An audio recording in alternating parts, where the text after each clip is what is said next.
Welcome to Democracy Now!, democracynow.org, The War and Peace Report. I'm Amy Goodman. Officials in Gaza say more than 100 people were killed Saturday in an Israeli attack on a school and mosque, where thousands of displaced Palestinians had sought shelter. The attack on the El Tabin school in Gaza City was one of the deadliest individual attacks since Israel's war on Gaza began over 10 months ago. Rescue workers said they did not find a single full body among the dead, just body parts often destroyed beyond recognition. Survivors said Israel attacked the school during morning prayers. It's a mosque inside a school. People were praying the dawn prayer. They struck 3 missiles and one didn't explode. It's on the rooftop. Remains of people, children and women, the elderly were here.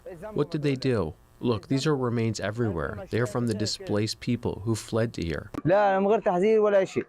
Without a warning or anything, what can I say? I'm speechless. More than 100 were killed. There are still bodies under the rubble even now. Children are missing and some were injured. What can I say? Israel claimed Hamas was using the school as a command center. CNN's confirmed a U.S.-made GBU-39 small-diameter bomb was used in the Israeli strike on the school. The attack came just 2 days after the Biden administration notified Congress it's preparing to provide Israel with an additional $3.5 billion to spend on U.S. weapons and military equipment. Congress had approved the money as part of a $14 billion package for Israel in April. Zateo reports part of the new U.S. package includes a direct sale of 6,500 joint direct action munitions to Israel. In related news, Defense Secretary Lloyd Austin has ordered a guided missile submarine to head to the Middle East and for a strike group of fighter jets and Navy warships to sail more quickly to the region as Israel's bracing for possible retaliatory strikes from Iran and Hezbollah after Israel assassinated Hamas leader Ismail Haniyeh in Tehran and a top Hezbollah commander in Beirut.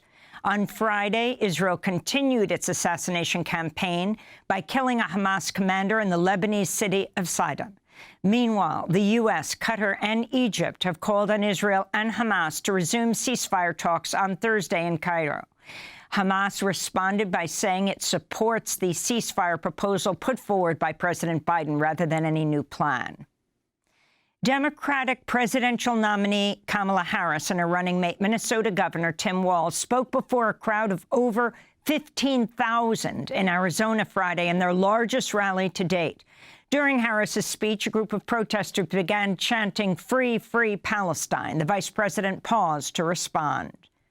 And let me just say this on topic of what I think I'm hearing over there. Let me just speak to that for a moment, and then I'm going to get back to the business at hand.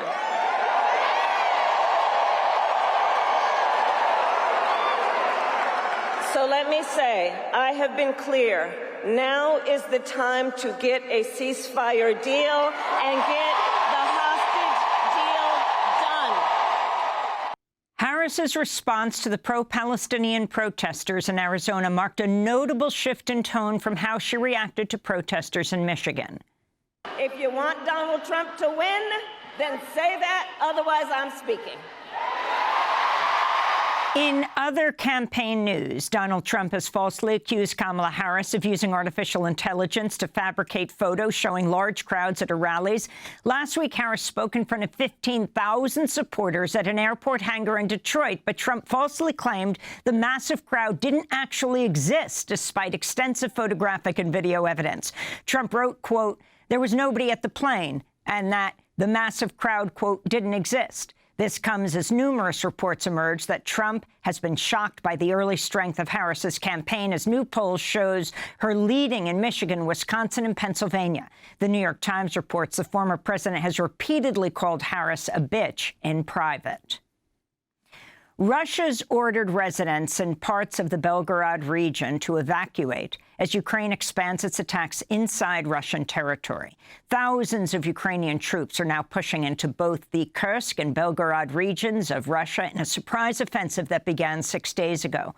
Meanwhile, a Russian missile hit a supermarket in eastern Ukraine Friday, killing at least 14 people, injuring 43 others. In other news from the region, Ukraine and Russia are blaming each other after a major fire broke out Sunday at the Zaporizhzhia nuclear power plant, which has been occupied by Russian forces for 2 years. Russia accused Ukraine of shelling the plant, while Ukraine blamed Russia for starting the fire, which occurred in the plant's cooling towers. In Bangladesh, interim leader Muhammad Yunus has appealed for unity amidst ongoing turmoil and religious tensions as Bangladesh transitions to a new government after the student-led ouster of longtime Prime Minister Sheikh Hasina. Yunus, a Nobel Peace Prize winner, met with and embraced the weeping mother of Abu Saeed, the first student to have been killed in the unrest last month. On Saturday, Bangladesh's Chief Justice and Central Bank Governor resigned as protesters encircled the Supreme Court. Students are now focused on unseating officials they say abetted Sheikh Hasina's repressive rule. She's fled to India. The Biden administration's decided to resume sending offensive arms to Saudi Arabia, lifting a ban that had been in place since 2021. The U.S. had halted offensive arms sales 3 years ago amidst public outcry over Saudi Arabia's role in the devastating war in Yemen. U.S.-led peace talks between warring parties in Sudan are set to proceed in Geneva this week, even as Sudanese officials say they have not yet agreed to send a delegation. Sudan says the U.S. failed to ensure the Paramilitary Rapid Support Forces, or RSF, first commit to respecting an existing agreement, the Jeddah Declaration. Sudan also objects to including the United Arab Emirates as an observer in the negotiations, as they accuse the UAE of supporting the RSF. This comes amidst a spiraling humanitarian disaster in Sudan, where the UN's declared famine in a North Darfur camp and ongoing heavy flooding has led to even more displacement and deaths.